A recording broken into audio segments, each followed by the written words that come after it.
He lit up the world, but he died alone. No wife, no children, no close friends. Only one small companion stayed with him until the end. Pigeon. This is the true story of a genius who gave the world electricity and lost almost everything else. Why did the man who powered our modern lives end up talking to a bird? Stay with us. By the end, you will understand.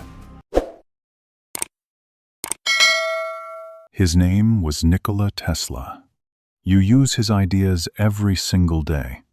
Every time you turn on a light, every time you charge your phone, every time electricity flows through a wire in your home, you are touching his legacy.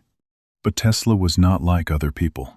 His mind worked in a different way. He could see machines before he built them, whole inventions, complete, inside his head. He never needed to draw them first. He simply saw them, like a moving picture. Other people saw wires and metal.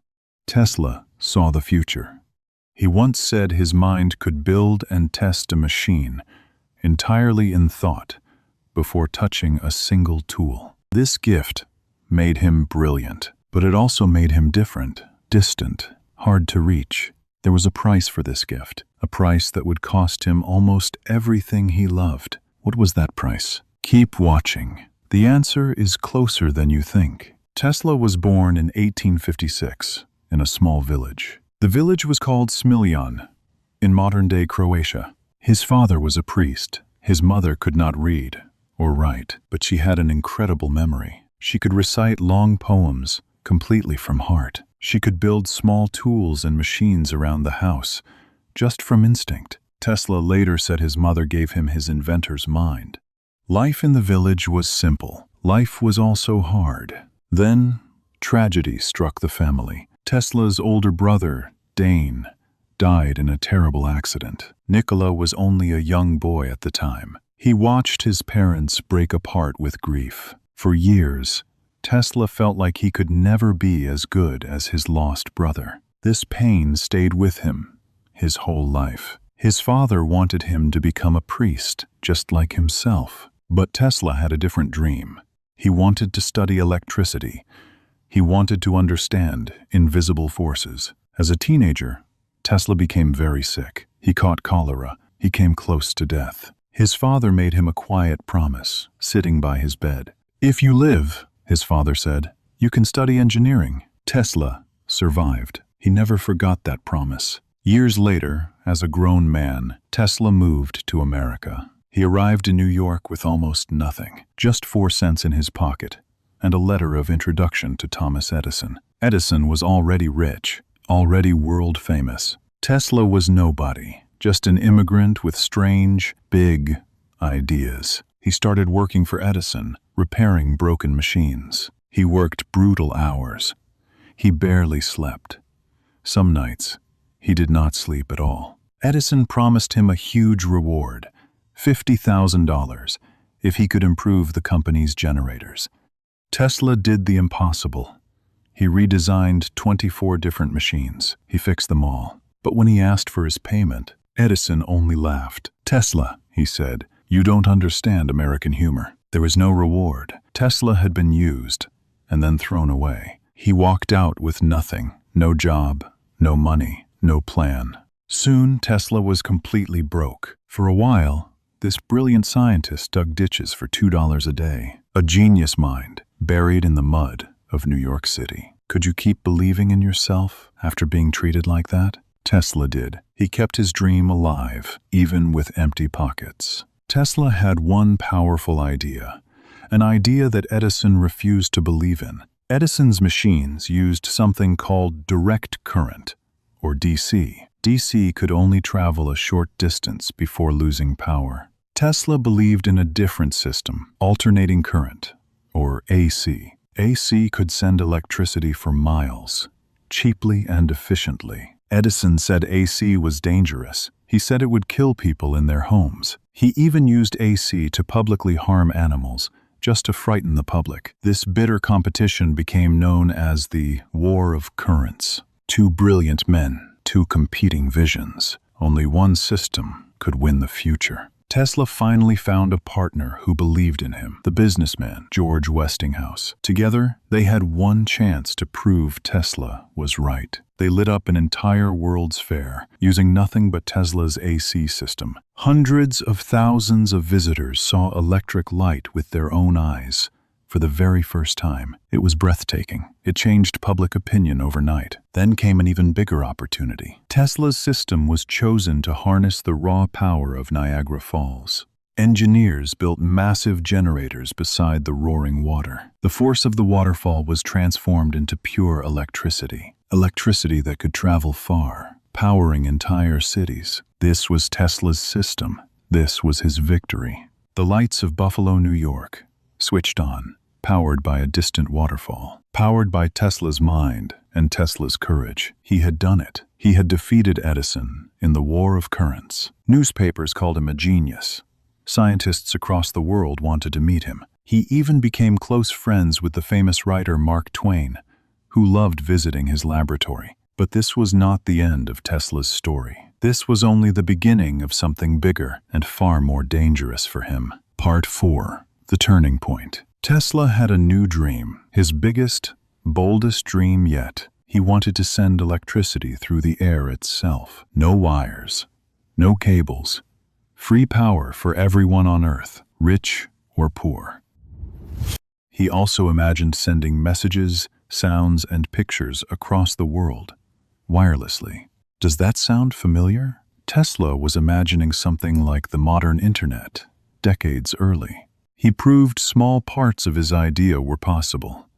He built coils that made electricity dance through the air like lightning.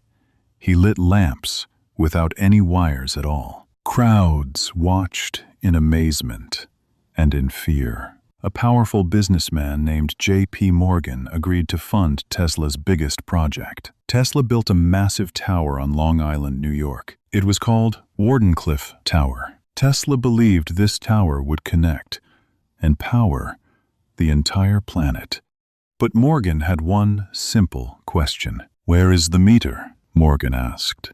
"How will we charge people for the electricity?" Tesla's dream was free energy for everyone. But Morgan's dream was profit. Pause. Morgan pulled his funding, all of it, without warning. Without money, construction on the Great Tower stopped completely. It stood unfinished, silent, empty against the sky. Eventually, the government tore it down for scrap metal during the war. Tesla's biggest dream collapsed, right in front of his eyes. What would you have done in his place? Tesla lost his laboratory. He lost his funding. Slowly, he began to lose his reputation too. The world, once amazed by him, slowly began to forget him. He moved between cheap hotel rooms across New York City. He grew stranger with age, more isolated, more alone. He developed unusual habits. He insisted on hotel rooms with numbers divisible by 3. He avoided touching round objects or human hair. He cleaned everything obsessively, again and again. Few people understood him anymore. Fewer people visited. The man who once lit up the entire world was now sitting quietly in the dark, almost completely forgotten. In his final years, Tesla lived a strange, quiet life. He never married. He believed love and marriage would interfere with his scientific work. He had no children. He had almost no close friends left. But every single day, rain or snow, he walked to the park near his hotel. He carried bags of seed and breadcrumbs in his coat. Hundreds of pigeons would fly down from the rooftops to greet him. Among all of them, Tesla loved one pigeon most of all. A pure white pigeon with soft, light-tipped wings. He said she visited his hotel room window late at night. He once stayed awake for days, caring for her when she was sick, using special tools he built himself. He said he understood her completely, and that she understood him too. Tesla once told close friends that this pigeon meant more to him than almost any person in his life. Could you imagine trusting a small bird more than the people around you?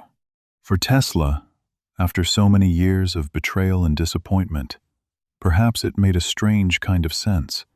Machines never lied to him. Pigeons never lied to him. People often did. In January 1943, Tesla died quietly, alone, in his small hotel room. He was 86 years old. He died with very little money, mostly forgotten by the public he once amazed. But his ideas never died. Today, alternating current powers almost every home, every school, every hospital on Earth, every plug, every wire, every glowing city at night. His name lives on in electric cars, in science museums, in wireless chargers on our phones. That is Tesla's true legacy. Not fame, not fortune, not comfort, but light, quietly reaching every corner of the modern world. Tesla once said, "The present is theirs. The future, for which I really worked, is mine." Looking around today, he was right. His story teaches us something important, something worth remembering. Genius is not always rewarded quickly. Sometimes the world takes decades to catch up. Sometimes real connection is hard to find, even for the brightest minds in history. But an idea, once released into the world, can never truly be stopped. Just like this story, traveling now into your mind. You are learning one word at a time, one story at a time, and every story moves you a little further forward. Until next time, keep listening, keep learning, keep growing.